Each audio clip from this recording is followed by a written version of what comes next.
Buscando una plaza para cuartos de final. En el lado azul, el hombre que eliminó a Soaz, QTV.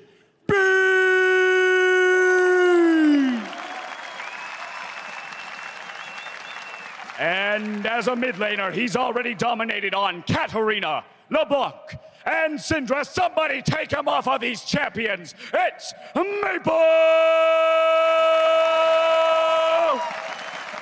All right, gentlemen, let's do this. I almost thought we were going to see, the Village People, YMCA there for a second. I was starting to dance a little bit, but then I realized it was just his name. It's just QTV right there. Dash may have to go full on charades later on because he is seemingly slowly getting affected in the voice department. Yeah, I mean, everyone has their limits. He's still got a full extra day. Maybe you could get up there, Crepo. Your time to shine. What do you think? No, we established this day one with the fish show. People with girly voices stand here. People with manly voices do the stage. Anyways, let's focus on the game again. Enough about us. QTV versus Maple. QTV took down Soaz. Yeah, he did. And that was one where I think Soaz would like to have it back. Soaz definitely was another guy who was prepping a lot for the 1v1s and really wanted to do well, and he made some mistakes, and QTV was there to quickly capitalize on it. Definitely did really well for himself, and Maple on the other side has been shining throughout this tournament. Even in losses, he's been looking great. So he's just so fun to watch. Maple is probably one of the kind of consistent value-delivering players. Whenever you see Maple in any mode, game, or tournament, there is a quality bar that he will bring to the table. Yeah, he's fantastic. This guy can go toe-to-toe with the very best, the likes of Faker, and come out looking very good. Both in his last LCK, as well as his wins, against NA, he looked incredible. So he can do it against the best and the worst. There you go. There you go, Crepo. I got nothing to say to you. I'm just going to accept that, and we're going to move on. God damn it! Sometimes you have to laugh. Yeah, you got to take better me laugh out. than it is to cry. Yep, definitely so. I'll take that in mind. All right. We will not be seeing many more Caitlyn's, I feel, Azale. No. Caitlyn is so good in this mode, I think, and it's something that especially works very well with the kind of more passive modes, and it's like, especially if you think that your opponent is willing to play the 100 CS type games. Yeah. Caitlyn with a resolve spec, like you were pointing out earlier. It's the lock Syndra. Insta-lock, though. Again, guys, here at Riot Games, we don't want you to cheat, but if there happens to be a giant monitor right next to you, maybe just take a look-see. Although this pick looks okay. Although for Syndra, it's what he played last time, is it not? I believe he actually did play Syndra. I want to say he played against Bengi, unless I'm confusing that, because there was a Syndra versus TK matchup. And I think it was Maple playing that against Bengi. And Bengi made some pretty big mistakes in that one. He actually was looking like he was doing pretty well, kind of trying to trade his HP for mana. And he ended up all in inning. Oh my god. Okay. Ramus. Okay, Urgot. Interesting. Urgot's fun to watch, because if there's a champion with a really high all-in, maybe we finally found the answer to Syndra. All these Reddit threads about man, she missed all her spells, threw a bunch of spears in my face and I'm dying. Well, were you playing Urgot? Were you? Because you're passive and your shield can protect you. Yep. And then you're going to have that one guy who's like, I have 700 Urgot games to lose to Syndra. Yep. Maybe it's because you're bad. Maybe, right. Crepo. Let's see. This does feel like a match where Syndra just has such an easy push. Yeah, I agree. And I think that if summoner spells aren't changed, it's pretty interesting because we did see the fact that Maple was not running Exhaust, which you might be like, well, why? Exhaust is so powerful in these 1v1s. It's because he's not expecting to get into melee range, right? He's trying to use his range to kind of poke out his opponent, to keep throwing those spells from a longer range than the Urgot can get into. He never wants to actually be in range of exhausting, right? He wants to stay very far back unless he's trying to go for that all-in kill and use the Ignite. Yeah, that's definitely what Urgot wants to do. He wants to get up close to the Syndra, hopefully dodge some spells somehow, get that reduced damage from the ultimate, because to my knowledge, just going to make sure I'm not messing it up here, it stays on you 2 seconds after the ultimate, right? Yeah, I do believe so. I mean, I don't know the exact timing, but it's a flat damage reduction. Yeah. It is a buff. With a lingering effect. Exactly. So that's kind of the... If we're looking at if it ever gets to level 6, QTV wants to swap before or during the ulti. Ideally, you want to swap mid-ulti animation, so you soak the ulti, and then have a trade right after on the second round of cooldowns from the Syndra, that you also get double reduced damage, one from your passive and one from the R lingering effect. Yeah. But that is if it gets to level 6, because it could just be an early push Fiesta for Maple. It certainly could, and the thing is, for QTV, if Syndra gets 6, you have to either ult or exhaust that ultimate, or you're probably just going to take simply way too much damage. And that's how Bengi ended up losing this matchup, getting a full unexhausted ultimate on him, and it's just too much to take. He got chunked so low, and Maple's going to try to stay out of range, going to try to poke him out, hit those Qs, hit those Es, and look for the trades on that. And definitely initiate the ulti out of exhaust range, just like Exactly. we were talking about earlier. You do not want to get that ulti exhaust, and for QTV, it's paramount that he does exactly that. Again, just like any 1v1 starts, people hit the first creep just a ton. Want to get that down, focus on single creeps, single melees. QTV is kind of already looking to yield a push just a bit. Maple can get those range creep down. And Maple is Good starting use. the W, actually. Oh, that's so he took the W. He wants to just be able to kind of harass this out, try to get some early poke onto QTV, and it does have very good range. So it is interesting to see that he is electing to go for that. QTV, I mean, level 1, you're not really looking to do too much.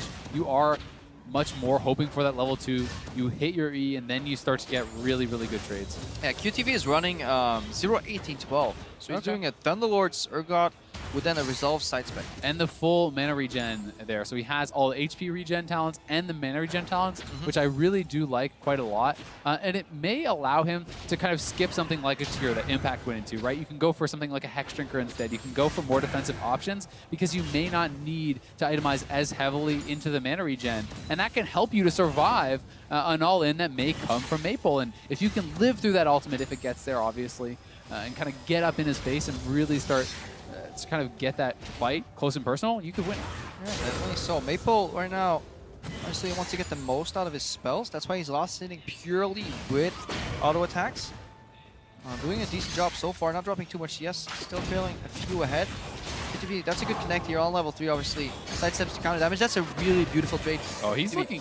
Notice how he's not getting any minion aggro. Yep. He did not weave in an auto attack there. He can walk in between the range creeps and pop Q because Q is a spell, and against spells do not draw minion aggro here. He also sidestepped the counter W from Maple, so that was, in that microcosm, perfect play by QTV. Yeah, it was very well done. Maple, though, has the push advantage, as you said he would.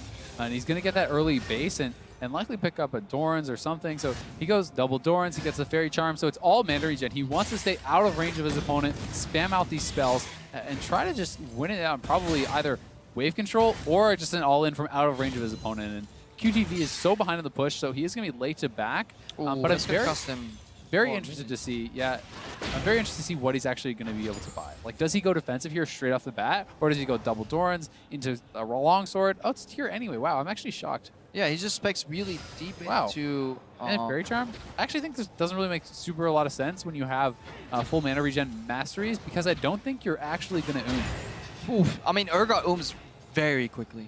Soft freeze here, before we kind of go back in the build here. We saw a couple of minions denied, but obviously you don't want to let the Urgot arrive on a full push, so you want to strike this balance where you deny 1 or 2 creeps by pushing the wave into position, and then still get the push back.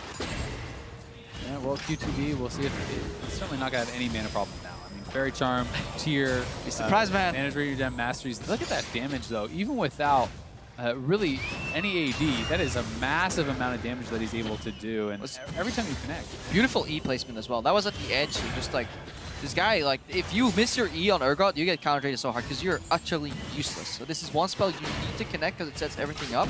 Yeah, the cooldown is pretty long here early on as well, and going to connect another. And if you're wondering why he's using the shield when he does connect that, it adds the slow. So it does put the slow onto that. But if we bring Hyder Critical, he would not be in range for a second hit after the slow, so technically that was a wasted shield, which got him poked right after. So we're really judging like these micro trades here, but it can always mean the difference in the end. Yeah, it certainly can.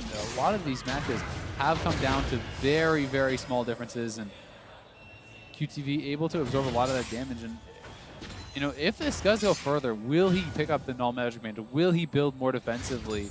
I mean, he should. He has a lot of mana regen already.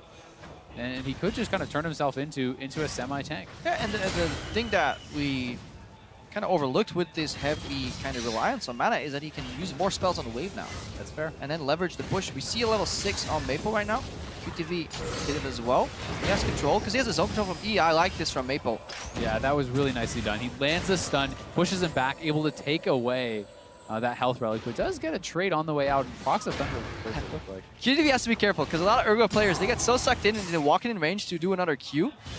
They forget that E is dot, and dots draw tower aggro. And so you can really like mess yourself up right there. Maple is slowly learning in this matchup the cadence and kind of the timing where QTV wants to use that kind kind of poison charge. So he's been dodging a lot more lately. Yeah, he has been doing very well with that. And the CS is very close. It's only going to be one separating these two players as they do base once again here. Maple actually taking a pretty safe base there, but QTV will go back, and now he's building towards the Hex Drinker. Yeah, complete reset in the middle. I like the Null Magic Mantle. You do not want to get a position where you make a mistake, you know? It's kind of a safety net. Maybe you can survive it with perfect exhaust, with perfect ultimate, but you don't always have the guarantee that you will get into that position. And Maple as well, picking up the cloth armor, right? That's at least something. The E8 from Urgot, I believe, does shred some armor as well. So there's the armor shred there, and you're not going to have a lot as well already. So just look at the damage. It does get quite high if you can connect a couple of those Prey Seekers. Like that is a Thunderlord proc right there. The double Q plus the E, the first instance of that E counts. So you can proc it pretty easily.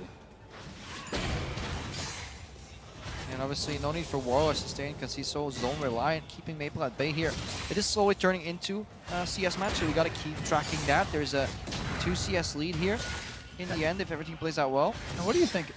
Should QTV have bunched the minions before he based, you know, to try to kind of get that pushing against him to deny a couple of minions? Is that worth the time that he would delay his base? Because Maple had left first. He had the option of doing that. I'm just not sure. You know, I don't think he knew Maple was basing. That's under the assumption. I think you can work from that under the assumption of perfect information. But you never know if this guy's in the brush waiting to push out anyways. Because if you stack a wave and the guy fast pushes you, then you just got played. Baited and outsmarted. Yeah. Good old baited and outsmarted. Good poke here. Basically predictive movement. You know, as you know somebody has to walk up for the final CS, put a Q in his face and he walks straight into it. It's those little things that mid laner's so good at. And QTV double popping the potions. He's going to be right back to full HP. Yeah, we're looking at a level 9 spike for Maple if he keeps control of this matchup. If this is perfect CS, he is trailing by 1, right? So there's 4 more CS in there, so they're equal. Now he's 1 CS ahead on the side of Maple. QTV falling behind. Yeah, I did miss the melee. And it actually doesn't matter if they're equal or not. It matters who kills the last wave first, right? Even if you would equal out the next wave. And QTV is actually quite a bit behind on experience. I mean, he still didn't get 8 off of that wave. So, you know, we have Maple has been 8 for a couple of minions here. The problem is QTV is never getting the push. So he needs to technically be ahead 5 minions for this playstyle to scale. So I think what we're going to see is on the next wave that meets that's not a cannon wave, QTV might be prepping for an all-in. Yeah, I think he's going to have to because he's been giving right here. This might be it on this shield here. Oh, it's kind of tough now. Maple is just reading like a book. He backs off anytime he comes close, and Maple is playing it out very intelligently, not really giving QTV the opportunity to get in range. I think the correct play for QTV is to fake the all-in, forcing Maple to spam these Qs on max range and managate him. Put him low enough that he can't actually win the fight anymore. But with the Lost Chapter, with double Dorans and the Fairy Charm, does he actually know? Yeah, he has to go for another base because he can't actually commit to a fight anymore. So it's a smart base by Maple. It's forced from QTV not going for the actual all-in, but the threat of the all-in is enough. The wave full resets as well because Maple was pushing. There's 15 creeps remaining. What do you think about Sorg Boots here? Because I mean, there already is some flat MR from the null. So I think the fact that he like has to face the Hex Drinker makes it good, and the fact that he actually mobility is a big component here. Wants to dodge out the ease. Dodge out the ease and just get back into lane quicker. Yeah. This is just a push. Like right now, because of Boots 2, he's here already. He would probably arrive like a few seconds later. He's setting up for 9 more CS. Just like you said as well, dodging the ease. I think Maple set up for victory here. Yeah, I mean, QTV has missed 2 this is it. He has to go. He's going all in right now. All right, connects E, misses. No, he gets it. He didn't ult. He didn't ult. He needed to ult there. He could zone though. He could go for zone play. Maple's low. Maple has to walk back in. The next E from Maple is crucial. Oh, good connection there. Side steps from QTV. QTV is no boots right here, so he could have probably went for more movement speed here. Juking out the Q for 1. This is good. He can walk up. Also bought a second Fairy Charm instead of health pots. Yeah. And now he's quite low. So I think that was a bit of a silly decision here, but I think QTV should have forced. Yeah, I agree. I mean, he was in range for the ultimate. It's now 1 wave away from this being game over. And he's basically pushing the wave. Maple can let the wave go under turret because QTV can no longer swap under turret because, yeah, he'll be tanking the bloody turret. So I think Maple has this. There's a lot of minions. Yeah, he's safety under turret. Remember, there is still a Hex Drinker. Yeah, there's 4 minions. That's all the minions he needs. Oh, 1 CS going under turret, but it's so much damage. Oh, so close! QTV needed to all in earlier. We had the chance. With that trade in mind, seeing how it ended in the final exchange, QTV should have just popped that ulti earlier. Yeah, I mean, he used both the summoner spells Maple did, right? And he got 2 tower shots from his tower onto QTV, and he still almost lost. 1 Q. It was so close. So I think that QTV, when he hit the E there, he had to go for it. He had to commit to it, use the ultimate, pop the summoners, and go for that kill. The second Maple missed his disengage with his E was the moment where we could go on. Like, because look at it ends. We don't care how he got in the situation. Like, in the end, Maple, he got his barrier burned through. That was not a full duration barrier, and he was still 1 hit away from dying.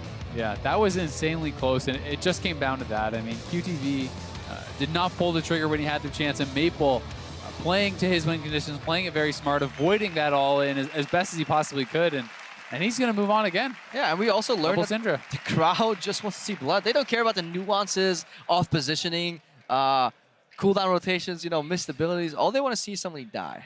It's true. Just really, really sad, man. There's some beauty in League Legends. They just need to appreciate, you know? Yeah. Yeah, take him on a magical journey. Take it on a magical journey about minion wave placements. Yeah, exactly. Anyways, Dash and Ibai should be ready on stage. Maybe just Ibai that I see standing there. Our last 1v1 is ready to go, so let's send it over to them.